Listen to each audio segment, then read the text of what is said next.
این سنگو من از یه منطقه جمع کردم که کل خاکا و تپه‌هاش قرمز شکل بود.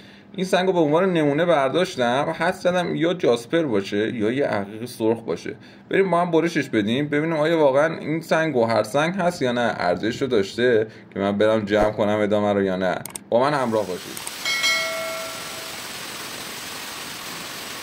ما این سنگ هم برش دادیم. قبل از اینکه بازش کنم اگه از این ویدیو خوشت میاد حتما کانال ما رو دنبال کن. بریم با هم داخلش رو ببینیم. ای جانم ببین چه جاسپریه، یه جاسپر خیلی مات هم هسته. متاسفانه زیاد به عنوان سنگ قیمتی با ارزشی داخل ایران ازش یاد نمیشه. اگه از این ویدیو خوشت اومد لایک و کامنت فراموش نشه.